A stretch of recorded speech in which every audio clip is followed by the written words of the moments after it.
সুপ্রভাত। এই মুহূর্তের অনুষ্ঠানে দর্শক বন্ধুদের স্বাগত জানাই। আর এই মুহূর্তে অনুষ্ঠানে আমার সঙ্গে যিনি উপস্থিত আছেন তিনি বিশিষ্ট জ্যোতিষী এবং আধ্যাত্মিক পরামর্শদাতা ডক্টর নিলয়ন ব্যানার্জি। স্যারকে স্বাগত জানাই। স্যার নমস্কার। নমস্কার। আমার সকল দর্শককে অন্তরের ভালোবাসা, শুভেচ্ছা অনুষ্ঠানে স্বাগত জানাই। সবার আগে আমি বলবো, ঈশ্বরের চরণে মনোনিবেশ করুন, মা তারাকে ডাকুন, মা সর্ববিপদ থেকে আপনাদের রক্ষা করবে। ওম তারাই বিদ্মহে মোহগ্রায় চ ধীমহি তন্নো ঘোরে প্রচোদয়াৎ। জয় তারা, জয় তারা, জয় তারা, জয় গুরু। দর্শক বন্ধুদের জানিয়ে রাখি, স্যারকে আপনারা যে যে চেম্বারগুলিতে পেয়ে যাচ্ছেন, গড়িয়াহাট, রামপুরহাট, বোলপুর, মেদিনীপুর এবং দক্ষিণেশ্বরে। স্যারের বুকিং নাম্বারগুলি হলো 7278877169 এবং 9903615091। আগামী 11ই সেপ্টেম্বর 2026 মহাকৌশিক অমাবস্যা। ওই দিন স্যার মহাযজ্ঞের আয়োজন করছেন তারাপীঠ মহাপীঠে। স্যারের থেকে আমরা এই বিষয়ে কিছু গুরুত্বপূর্ণ কথা জেনে নেব।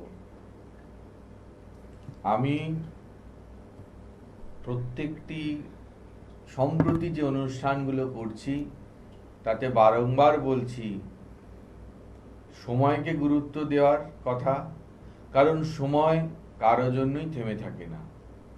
আপনারা যারা প্রকৃত সমস্যার মধ্যে আছেন অবশ্যই যোগাযোগ করুন, এই রকম একটি মহা অমাবস্যাকে কাজে লাগান।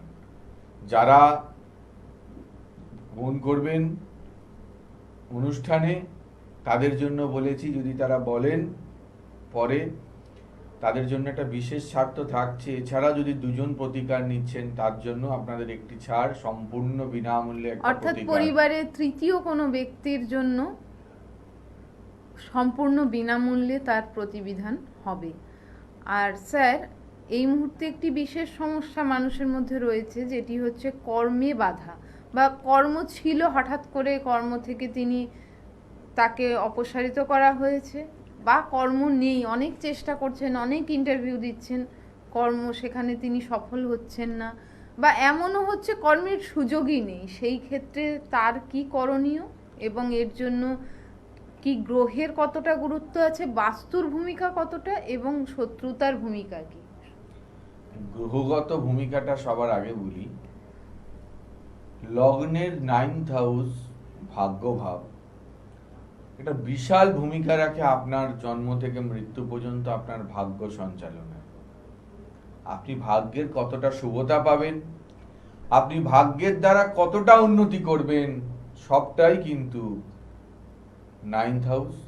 এবার কর্ম, ভাগ্য তো লাগবেই আপনার যে কোনো কাজ করতে। এবার কর্মভাব 10th হাউস, কর্মভাবের অধিপতি কোথায়, কোনো অশুভ গ্রহ বা পাপ পীড়িত কিনা, বা সে অশুভ যে কর্মপতি অশুভ হয়ে বসে আছে তার দশা চলছে কিনা, বা কর্ম যে ভাবে বসে আছে সেই বাবার ভাবাধিপতি কোন হাউসে আছে, কি কত ডিগ্রিতে আছে, কোন নক্ষত্রে আছে, এটা কিন্তু একটা গুরুত্বপূর্ণ পার্ট। এর সাথে এবার একাদশ ভাবকেও আমাদের কিছুটা দেখতে হবে, কারণ 11th হাউস, সেখান থেকে আমরা আয় সংক্রান্ত ব্যাপার, যানবাহন, আয়, উচ্চ স্থান প্রাপ্তি, সমস্ত কিছু কিন্তু একটা বিশেষ ভূমিকা রাখে। এছাড়াও সম্প্রতি দেখা যাচ্ছে ভাগ্যভাবের অধিপতি, ভাগ্যাধিপতি দুস্থানগত পাপ পীড়িত, অবশ্যই ভাগ্যহানি হয়। কিন্তু কিছু কিছু জায়গায় সূক্ষ্ম বিচার করে আমরা পাচ্ছি, কিছু কিছু চার্ট আমি রেয়ার পেয়েছি, ভাগ্যপতি খারাপ জায়গায় থাকা সত্ত্বেও হয়তো ডিস্টারবেন্স এসছে, কিন্তু মানুষটা একটা জায়গায় কিন্তু পৌঁছে গেছে। সেইখানে দেখা যাবে তার আয়পতি সাপোর্ট করেছে, কর্মপতি সাপোর্ট করেছে, এগুলো কিন্তু দেখার বিষয়। এবার আসি, অনেকের ক্ষেত্রে দেখা যায় যে চার্ট মোটামুটি ভালো, ভালো বিজনেস করতেন, হঠাৎ করে তার চলন্ত ব্যবসা আটকে যাচ্ছে। এর একটা কারণ বাস্তু হতে পারে, সেকেন্ড কারণ হতে পারে কেউ আপনার ব্যবসায় বন্ধন করে দিয়েছি, বন্ধন করার জন্য আপনার ব্যবসা কিন্তু এগোচ্ছে না। প্রথমে আপনার বন্ধনের কাটান করতে হবে, তাহলে কিন্তু ব্যবসার যে উন্নতি অব্যাহত থাকবে এবং আপনার জীবনের কিছু ক্রিয়াদি, যেমন কিছু কিছু ক্ষেত্রে কমলা প্রয়োগ, অর্থ বর্ষা, ধনবর্ষা এনে দিতে পারে, এগুলো প্রমাণিত। আর ধনদা প্রয়োগ, এছাড়া অনেক প্রয়োগ আছে, গণপতির অনেক গুপ্ত গুপ্ত প্রয়োগ, যেটা করালে বুঝতে পারবেন যে কি আছে। কিছু কিছু জায়গায় তারা যন্ত্র ভীষণ কাজ করে ব্যবসাদের ক্ষেত্রে। এই প্রতিবিধানগুলো করতে হবে। আমি অনেকবার বলি, শুধুমাত্র আপনাদের জন্যই বলি, ফেলে রাখবেন না। আজকে যেটা ভাবছেন আজকাল পরশু গিয়ে দেখবেন আপনার 2 মাস কেটে গেল, এবার 2 বছর কেটে যাবে, আপনি কিন্তু একই রকম রয়ে গেলেন। কাজ করান, দেখুন কিছু তো আপনার হয়তো এক্সপেন্স হবে, কিন্তু আপনি তো মুক্ত হলেন। যেই অবস্থাতে আপনি শেষ হয়ে যাচ্ছিলেন, বা যাদের শারীরিক কঠিন থেকে কঠিনতর সমস্যা, খালি ওষুধেই আপনার অর্ধেক টাকা চলে যায়, তাদের যদি কিছু সেভ হয় সেটাও তো আপনার জন্য অনেক, বা আগাম যদি আপনি রক্ষা পান সেটাও তো অনেক।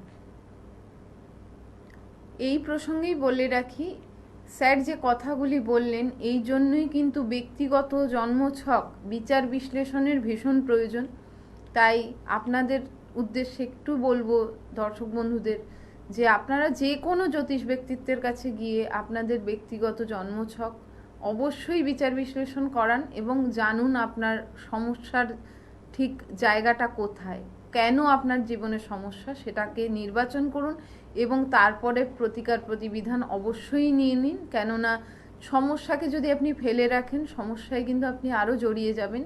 এর থেকে মুক্ত হওয়ার জন্য সময়কে কাজে লাগান, যত শীঘ্র সম্ভব যে কোনো জ্যোতিষ ব্যক্তিত্বের কাছে গিয়ে আপনি আপনার পরামর্শ নিন এবং প্রতিকার প্রতিবিধান নিন। আর স্যারের প্রতি আস্থা, বিশ্বাস, ভরসা থাকলে, ধৈর্য থাকলে, অবশ্যই ধৈর্য থাকার প্রয়োজন, কেন এই বিষয়টি কিন্তু ম্যাজিক নয়, এটি একটি ক্রিয়া এবং একদমই মানে ঈশ্বরের সঙ্গে মানে কানেক্ট করে একজন মানুষ আপনার হয়ে ঈশ্বরকে প্রার্থনা করছেন কিছু বিশেষ ক্রিয়ার দ্বারা, আপনার যাতে অশুভ যে জীবনে আপনার যে অশুভতাগুলো রয়েছে সেগুলোকে দূরীভূত করবার জন্য। তো সেটা কখনোই ম্যাজিক হতে পারে না। যিনি করছেন তাকে যথেষ্ট কষ্ট করে এবং সাধনা করে সেই কাজটি করতে হয়। তার জন্য আপনাদের ধৈর্য থাকাটা অত্যন্ত জরুরি। ধৈর্য থাকলে এবং আস্থা, বিশ্বাস এবং ভরসা শুধুমাত্র যার কাছে যাচ্ছেন তার উপরে নয়, সর্বোপরি ঈশ্বরের কাছে যদি আপনাদের ঈশ্বরের ওপর ভরসা থাকে, তবেই আসুন, তবেই প্রতিকার গ্রহণ করুন, তবেই প্রতিবিধানের জন্য যোগাযোগ করুন। আর আগামী 11ই সেপ্টেম্বর 2026 মহাকৌশিক অমাবস্যায় স্যার মহাযজ্ঞের আয়োজন করছেন আপনাদের অশুভ গ্রহদোষ, বাধা বিঘ্ন দূরীভূত করবার জন্য, শুভতা প্রদানের জন্য যে যজ্ঞের আয়োজন করছেন তাতে কিন্তু সুযোগ সীমিত এবং তার জন্য আপনারা অবিলম্বে যোগাযোগ করে নিন। স্যারের বুকিং নাম্বার দুটি আমি আরও একবার বলে রাখছি, 7278877169 এবং 9903615091। স্যার, আরেকটি বাধা হচ্ছে জীবনে, যে বিবাহে বাধা। এর অনেকেই কারণ হিসাবে বলে থাকেন অনেকেই যে মাঙ্গলিক যোগ, এটি কতটা গুরুত্বপূর্ণ বিবাহে বাধায়, এবং এছাড়াও কি কি কারণে মানুষের বিবাহে বিলম্ব হয় অথবা বিবাহ হয়ই না? লগ্ন, চতুর্থ, সপ্তম, অষ্টম, দ্বাদশ, এই গৃহে মঙ্গল থাকলে আমরা জানি যে মাঙ্গলিক যোগ হয়। এবার সেটা পূর্ণ মাঙ্গলিক বা কি, সেটা তো বিচার সাপেক্ষ, কোন ভাবে আছে সেটাও একটা বিচার সাপেক্ষ। এই যোগ থাকলেও অনেক ক্ষেত্রে কিন্তু বিয়েতে ডিলে হয়। আরেকটা জিনিস, আমি অনেকের দেখেছি মাঙ্গলিক নেই, মোটামুটি চার একটা জায়গায় আছে, তো তবুও তার বিয়ে বিলম্ব হচ্ছে। পরে দেখেছি সে আমাকে একটা কথা বলেছিল যে তার আত্মীয় থেকে এরকম সে বুঝতে পারছে তার দ্বারা বন্ধন হয়েছে, তার বিবাহ বন্ধন করে রাখা আছে, এই বিবাহ বন্ধন করে রাখার জন্য তার বিয়ে বিলম্ব হচ্ছে, বারবার হয়ে কেটে যাচ্ছে। তার সেটাকে খণ্ডন করে তাকে প্রজাপতি কবচ প্রদান করেছি।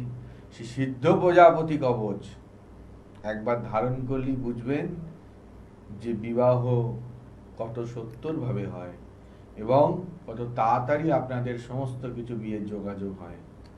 স্যার, এই বিয়ের যোগাযোগের ক্ষেত্রে অনেক সময় যেটি শোনা যায় যে পড়শি শত্রুতা, অর্থাৎ কেউ দেখাশোনা চলছে সেই ব্যক্তির, সেই ক্ষেত্রে শোনা গেল যে যে পক্ষ দেখতে এসেছিলেন হয়তো পড়শিদের থেকে এমন কিছু শুনলেন যে বিবাহ সেখানে আর যোগাযোগ করলেন না। এইটা কেন হয়ে থাকে? পড়োশি অনেক ক্ষেত্রে অনেকের থেকেই শুনেছি, এটা আমার দেখতে দেখতে অভিজ্ঞতাকে 14 বছর এই পেশার সাথে আছি। তো অনেকের পড়োশি শত্রুতা, আপনার একটা ভালো সম্বন্ধ এলো তার সমস্যা হলো, তো সেই ক্ষেত্রে আপনাকে সেটাও এক ধরনের আপনার বিবাহ মানে বাধাপ্রাপ্ত হচ্ছে। সেই ক্ষেত্রেও তারও কিছু ক্রিয়া আছে যার দ্বারা এই শত্রুতা নাশ হবে এবং বিবাহ অবিলম্বে তাড়াতাড়ি হয়ে যাবে। স্যার, আরও একটি গুরুত্বপূর্ণ অশুভ, অনেকে অশুভ বলেন যে কালসর্প যোগ।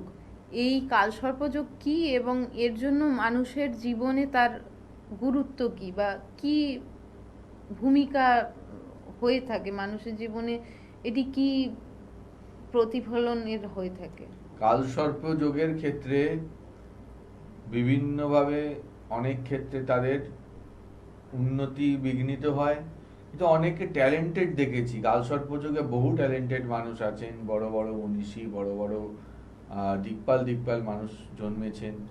এই যোগটা অনেক ক্ষেত্রে অনেক কিছু হানিকারক, অনেক কিছুর শুভত্ব পেতে বাধা দেয়, সেটা বিচার সাপেক্ষ। এই কালসর্প যোগেরও খণ্ডন এত বছর ধরে অনেক মানুষের করেছি, তারা উপকৃত। অনেকে দেখাবেন, যদি অনেক সময় কালসর্পযোগ হয় সম্বন্ধে হয়তো আপনি জানেন আপনার আছে, আমি দেখে বিচার করে হয়তো পেলাম, আমার বিচারে দেখা গেল যে আপনার সেই যোগটা খণ্ডন হয়ে গেছে বা প্রভাব কম আছে। কালসর্প বললেই যে আমি সঙ্গে সঙ্গে আপনার কাটাবো তা না, আমি নিজে দেখব। যদি আপনার সঠিকভাবে থাকে অবশ্যই খণ্ডন করে দেবো। এত বছর খণ্ডন করেছি, সবাই উপকৃত, আপনারাও উপকৃত হবেন। দর্শক বন্ধুদের উদ্দেশ্যে আরও একবার জানিয়ে রাখি, আগামী 12ই আগস্ট চিতালগী অমাবস্যা এবং 11ই সেপ্টেম্বর মহাকৌশিক অমাবস্যা, দুদিনই স্যার থাকছেন তারাপীঠ মহাপীঠে তার মহাযজ্ঞের আয়োজন নিয়ে। যারা যোগাযোগ করতে চাইছেন তাদের জন্য বুকিং নাম্বারগুলি আরও একবার জানিয়ে রাখি: 7278877169 এবং 9903615091। স্যার, এছাড়াও বিভিন্ন অনেক সময় অনেক গ্রহ দোষ তৈরি হয়ে যায় জন্মছকে, সেই বিষয়ে একদম সংক্ষেপে যদি কিছু বলেন। অশুভ গ্রহ যোগ, গ্রহণ যোগ, কেমদুমা যোগ, সুনফা যোগ, অনেক যোগ আছে, কেমদুম যোগ, সেইগুলো দেখতে হবে। বিষ যোগ, তো এরকম অনেক যোগ আছে। এই নিয়ে বিস্তারিত আলোচনা একদিন করব। এগুলোরও সমাধান আছে, বিভিন্ন প্রয়োগ আছে, যার দ্বারা কিন্তু আপনি সুনিশ্চিতভাবে শুভ লাভ করতে পারবেন এবং শুভ তারা আমার ইচ্ছায় অমাবস্যার আলো আপনার জীবনকে আলোকিত করে অশুভত্ব নাশ করবে। আর আমরা অনুষ্ঠানের একদম শেষ সময় চলে এসেছি স্যার। একদম শেষ মুহূর্তে বলবো, আলোক কৌশী অমাবস্যাটিকে কাজে লাগান এবং জীবনের চলার পথকে আলোকিত করুন। সবার ভালো হোক এই কামনা করব আমার মায়ের চরণে। সবার ঘরে সুখ শান্তি সমৃদ্ধি আসুক। ভজন পূজন করার আগে মন তারে তুই করিস খাঁটি, মনের গ্লানি দূর না হলে সাধনা তোর হবে মাটি, সাধনা তোর হবে মাটি, সাধনা তোর হবে মাটি। জয়।